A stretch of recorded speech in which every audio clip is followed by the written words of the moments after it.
성경은 역사적으로 역사 순으로 일어난 사건 순으로 전체적으로 이렇게 구성되어 있지는 않습니다. 일반적으로는 역사 순으로 기록이 되어 있지만 그 역사와 전혀 역순인 경우도 있습니다. 신약 성경 중에서 기록된 바울 서신 또는 많은 서신들과 또 사복음서, 사실은 가장 먼저 쓰여진 것이 마태복음은 아니었어요.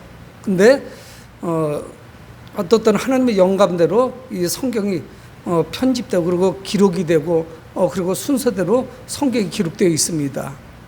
그런데 복음서가 끝나고 마태, 마가, 누가, 요한복음이 끝나고 참 묘하죠. 사도행전이 바로 뒤에 나왔어요. 그러면서 사도행전이 그 뒤로 넘어가는 성경을 이해할 수 있는 어떤 발판을 우리에게 제공을 해줍니다. 그래서 예수님께서 십자가에서 죽으심으로 그리고 장사 지내짐으로 또 그리고 부활하신 예수님으로 사실은 복음서는 끝이 나요.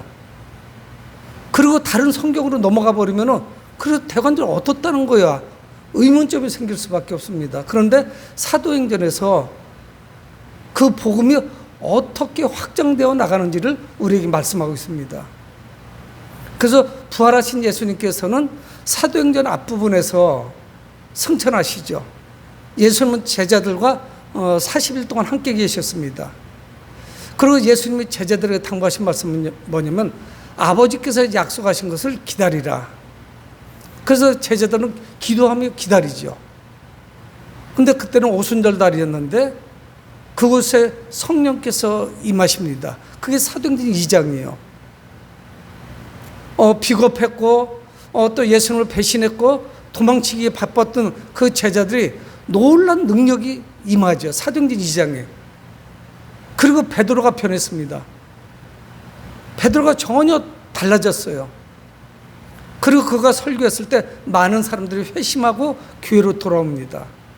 그러면서 이제 오늘 사도행전 3장을 우리는 보게 됩니다. 그러니까 이게 예수님께서 십자가에서 죽으시고 3일 만에 부활하시고 또 제자들과 함께 계시고 승천하시고 11호가 됐었는데 오순절날, 그러니까 예수님 부활하시고 십자가에 죽으시고 50일 지난 그 오순절에 성령이 임하죠. 그러니까 오늘 이 사도행전 3장에 나오는 이 말씀은 예수님의 그 십자가 사건에서 불과 두세 달 이전에 있었던 아주 가까운 시일에 있었던 사건입니다. 그러면서 오늘 우리는 이 베드로와 요한이 행한 이 기적을 통해서 예수님이 행했던 그 기적이 이제는 이 제자들에게도 계승되고 제자들을 통해서 사역이 이루어지죠. 여러분, 그래서 주님의 제자는 우리에게도 그 능력을 삼아는 그런 마음을 허락해 주셨죠. 강력한 역사가 휩쓸고 지나갔어요. 사람들이 사도들 보고 그래서 우리가 어찌할꼬 말씀을 듣고 그 마음에 막 그 아픔과 다급함, 그 방법을 잘 몰라서 어떻게 될지 몰라서 우리가 어찌할꼬 하고 사도들에게 질문하죠. 그래서 그 방법을 제자들이 가르쳐 줍니다. 그리고 예수 그리스도를 믿고 죄 사함을 받으라 하는 말씀을 하게 됩니다. 그래서 오늘 이제 3장 1절이 시작이 되죠. 제9시 기도 시간에 베드로와 요한이 성전에 올라갔어요. 여러분, 오늘 본문에는 아직까지는 유대교의 어떤 그런 전통이 남아 있습니다. 그래서 제9시 기도 시간에 하루에 3번 기도하러 올라가는데 이건 저녁 기도 시간이에요. 오후 3시에 가는 기도 시간입니다. 이 기도 시간에 베드로와 요한이 성전에 들어가고 있는 중이에요. 그래서 아직은 유대교의 그 전통을 다 버리지는 않았어요. 그 과도기입니다. 새롭게 시작하는 기독교, 그리스도의 교회와 유대교가 지금 함께 섞여 있어요. 그래서 오늘 본문이 시작됩니다. 예전에 소극적이었던 그런 비겁한 사도들, 제자들이 아니었어요. 그들은 예루살렘에서 담대하게 복음을 전했습니다. 그러면서 올라가면서 특별한 한 사건을 만나게 되죠. 그래서 오늘 성경 뭐라고 말씀하냐면 제9시 기도 시간에 베드로와 요한이 성전에 올라갈 때 그 상황을 잘 설명해 주고 있는데 2절에 나면서 못 걷게 된 이를 사람들이 메고 오니 나면서부터 못 걸으니까 당연히 혼자 어딜 거동할 수가 없습니다. 돌아다닐 수가 없어요. 어떤 활동을 할 수가 없습니다. 늘 놓여지면 그곳에 있는 거예요. 나면서부터 걷지 못하는 사람을 사람들이 메고 왔대요. 근데 그 이유가 있었습니다. 예배드리러 가는 것은 아니었어요. 그는 제사 드릴 수가 없어요. 부정한 사람이에요. 이는 성전에 들어가는 사람들에게 구걸하기 위하여 날마다 미문이라는 성전문에 두는 자라. 그러니까 2절을 보면 다 설명이 다 끝났어요. 나면서부터 걷지 못하는 사람이에요. 하체가 부실합니다. 몸에 장애가 있습니다. 장애자예요. 일어나 본 적이 없어요. 아마 요즘 같으면 물리치료를 받고 엑스레이를 찍어서 어디 문제가 있는 것인지, 아마 사소한 것이면 수술할 수도 있었을 것이고 어떤 처방이 있었겠죠. 근데 전혀 그렇게 해볼 도리가 없습니다. 못 일어나는 거예요. 근데 문제는 뭐냐? 먹고 살아야 됩니다. 그러니까 지인들, 아마 형제 자매들일 가능성이 크겠죠. 지인들에 의해서 그를 메워서 업동가 아니면 다른 방식으로 그 성전 미문 앞에다 데려다 놓는 거예요. 어떻든 거기까지 사람이 많이 왕래하는 곳까지 가야만 구걸을 할 수 있으니까. 결국은 뭐냐? 이 사람은 태어나서부터 걷지 못하기 때문에 어느 정도 성인이 되어가면서 그때부터가 삶이 좀 막막한 거예요. 여러분, 지금하고는 달라요. 지금도 정말 답답한 일이 많죠. 장애가 있는 사람들이. 지하철 타기도 어렵다고 하잖아요.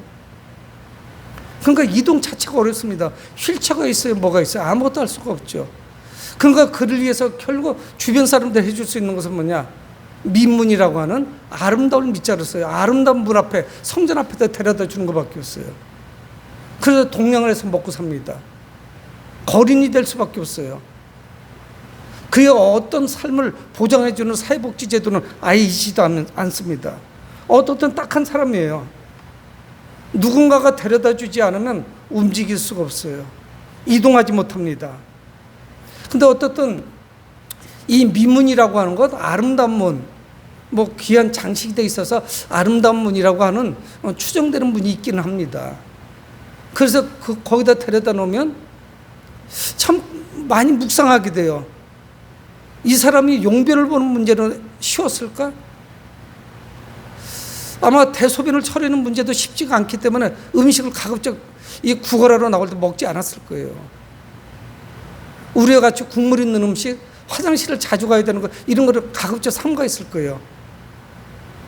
마른 음식을 먹었겠죠. 국물이 없는 걸 먹었겠죠. 어떻든 하루 종일 거기 있어야 되는데 계속 누구 신세지기 쉽지 않았을 거예요. 사람들은 거기를 왕래합니다. 하나님께 기도하러 오르락내리락 합니다. 많은 사람들이 다녀요.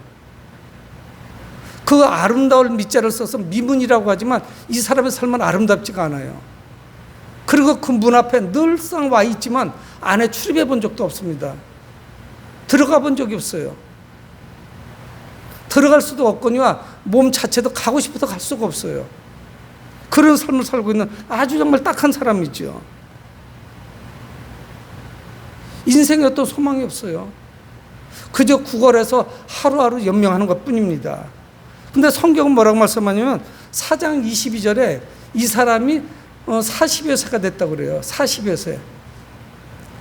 10대 중반이면 성인으로 인정을 받고, 그러니까 적어도 25년 이상 거기서 구걸한 거예요. 조그마한 자리 하나 깔아놓고 그곳에서 조그마한 통을 놓고 동냥을 받았겠죠. 구걸을 하는 겁니다. 그래서 기도하러 오르락 내리락 하는 사람들이 동전 몇 개씩 던져주면 그거를 먹고 사는 거죠. 미래에 어떤 소망이 있을까요? 1년 후에는 이 사람은 어떨까요? 10년 후는 어떨까요? 죽을 때는 어떨까요? 아마 똑같을 거예요. 바뀔 만한 것이 아무것도 없습니다. 그저 누군가가 동전을 좀 더 큰 거로 던져주면 그게 좋았겠죠. 그날따라 구걸이 많이 되면 그거 좋아했을 겁니다. 그런 날은 운수가 좋은 날이죠. 통이 좀 많이 채워지는 날. 하루 나와서 일했지만 한 2, 3일 먹을 수 있는 것이 돈이 들어오면 아마 그것을 만족했을 거예요.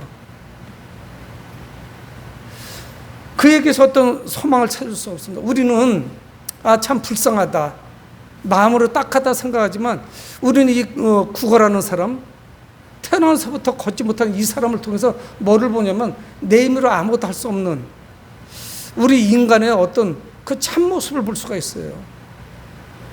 여러분, 우리도 스스로 할 수 있는 것이 아무것도 없어요. 우리 스스로 구원에 이를 수가 없습니다.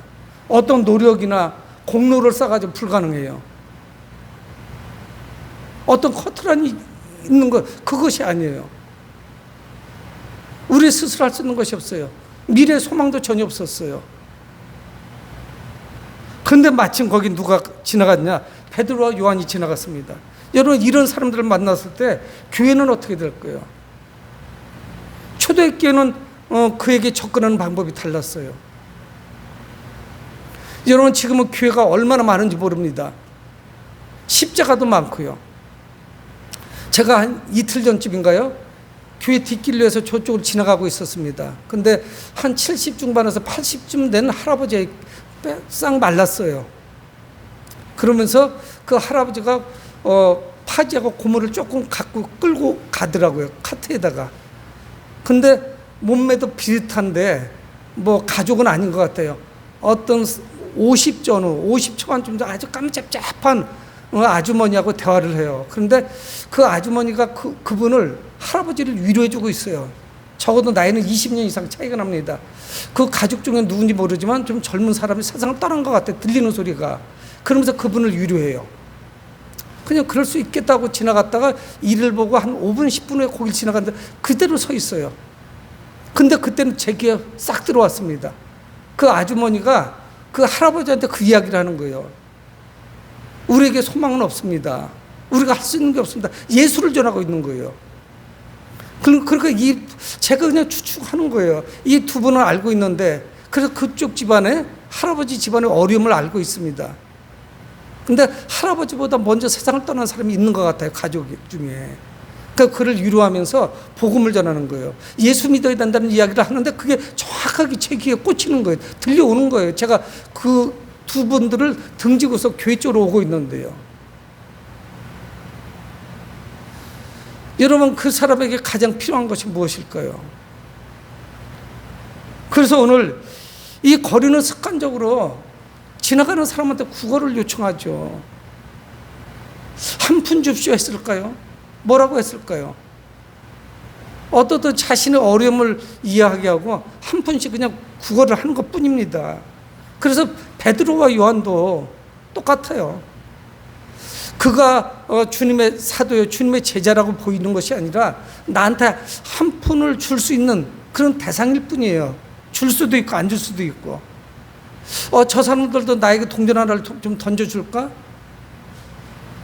조금 더 가치 있는 것을 몇 개 던져줄까? 막 이런 생각밖에 하지 않아요.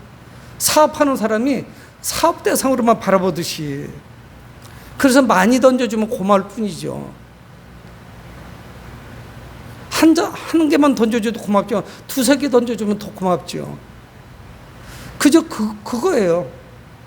내게 누가 동전을 던져줄까? 하루 동안 수많은 사람들이 다니는데 그 중에 던져주는 사람은 몇 사람 안 될 거예요.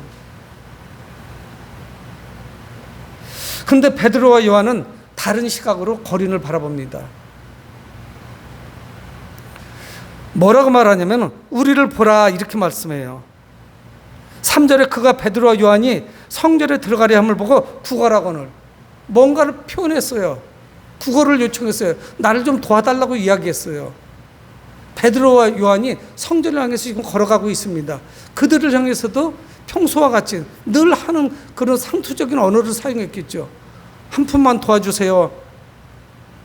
도와달라고 했을 거라고요. 그런데 4절에 베드로와 요한과 더불어 주목하여 그를 눈여겨봤어요. 상황을 금방 파악했겠죠. 이 사람 문제가 있구나. 일어나지 못하는구나. 하체가 약하고 부실하다는 걸 발견했을 겁니다. 그래서 어쩔 수 없이 구걸을 해서 먹고 사는 거구나. 무슨 일도 할 수가 없는 그런 상황이죠. 그런데 베드로와 요한은 우리를 보라 이야기합니다. 여러분, 이 정도면은 지폐가 나와야 돼요. 일반적으로 다 동전을 던져주고 가는데 우리를 보라 할 정도면은 고액권이 나와야 된다고요.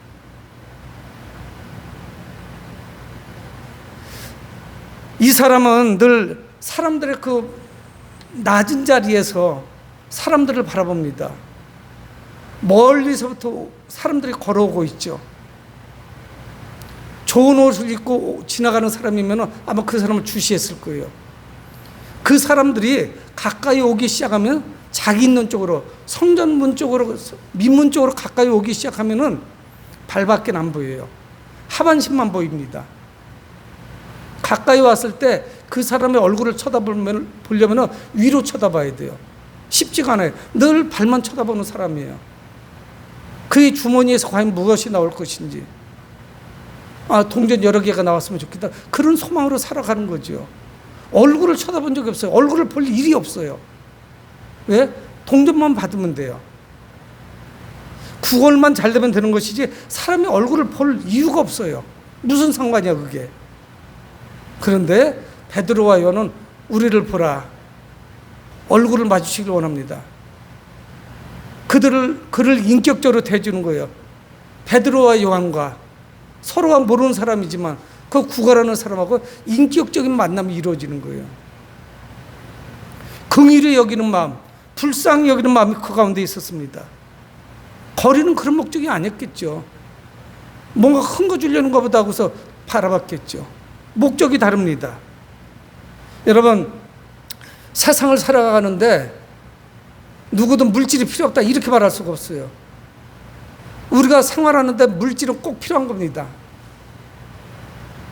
의식주 문제를 해결해야 되고요. 하다못해 아파트를 살려면 매달 관리비가 나오고, 전기세, 수도세를 내고, 차량을 운행하려면 또 연료비도 들어가고, 세금도 내야 되고, 아이들 학비도 필요하고, 누가 물질은 필요 없는 것이다 그렇게 말할 수 있겠어요? 물질은 꼭 필요한 것이죠.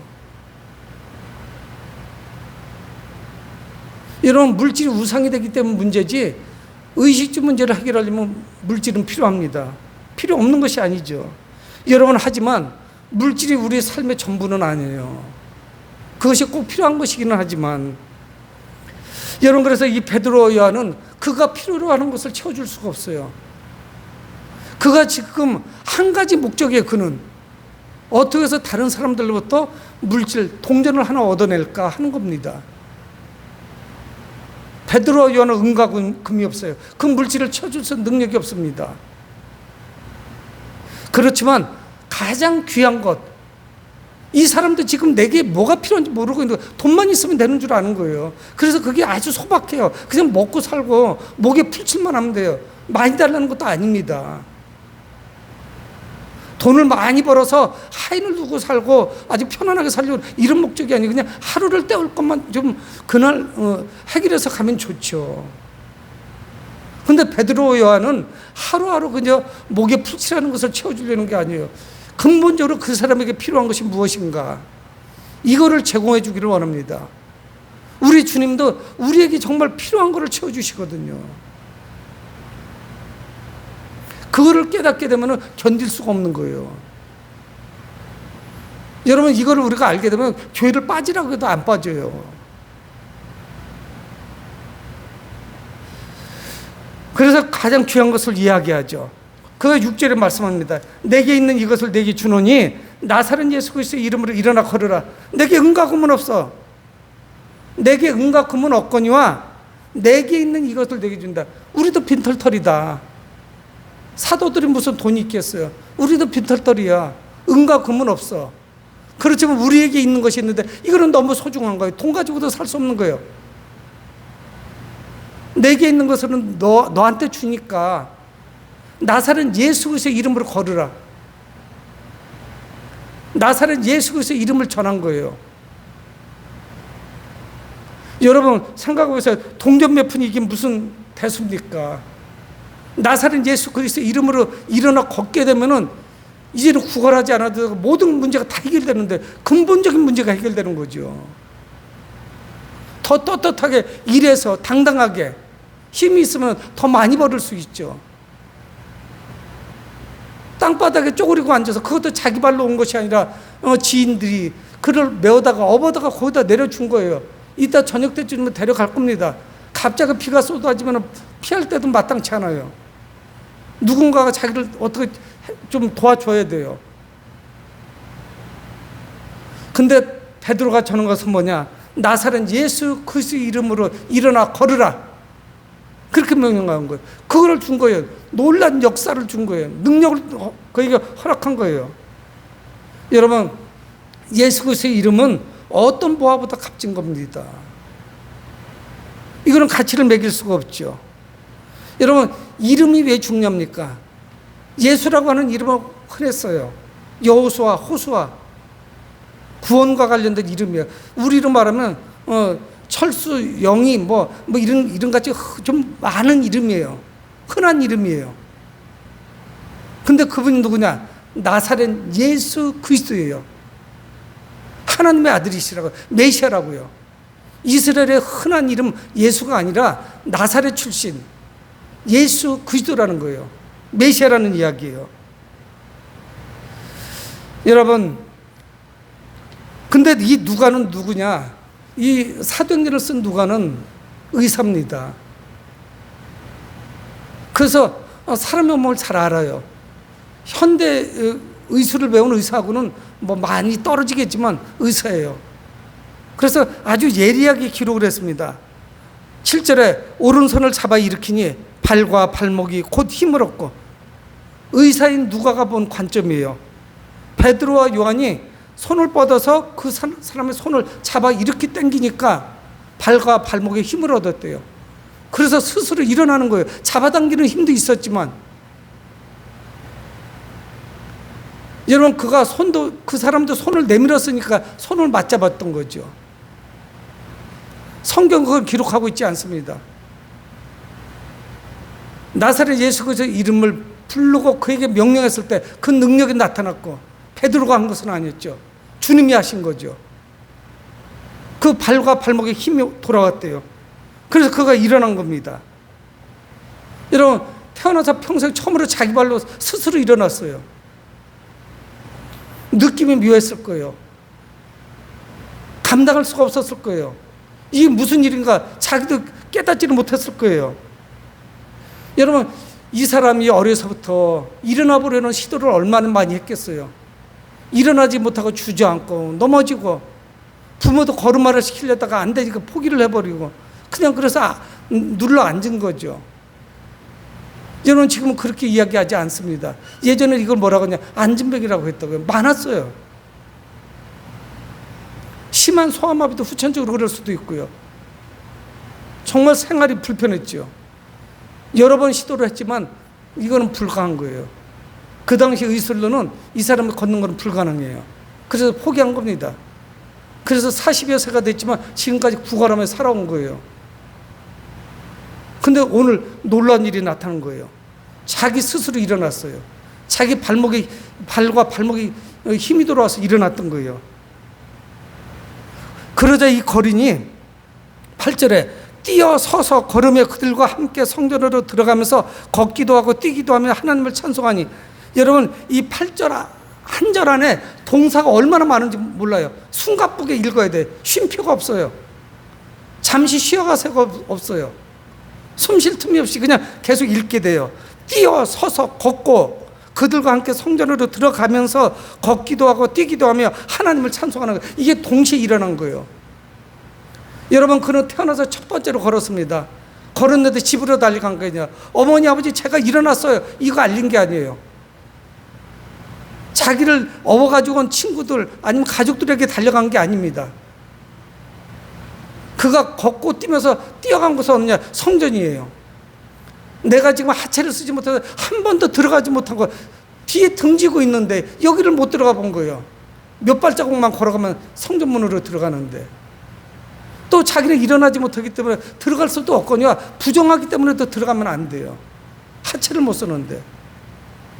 여러분, 구약적인 성경 개념은 몸에 병이 있으면 다 부정탄 거예요. 그래서 활동하는 데 많은 제약이 있습니다. 몸이 부정탄 사람은 어디 가서 기도를 해? 어디 하나님 전에 나올 수가 있어요? 근데 그는 기뻐 뛰면서 하나님을 찬송했어요. 이것이 어디로부터 온지 아는 거예요. 내가 지금 일어난 것이 그냥 일어난 것이 아니라는 걸 아는 거예요. 하나님을 그래서 찬송하는 거죠. 하나님께 영광을 돌리는 겁니다.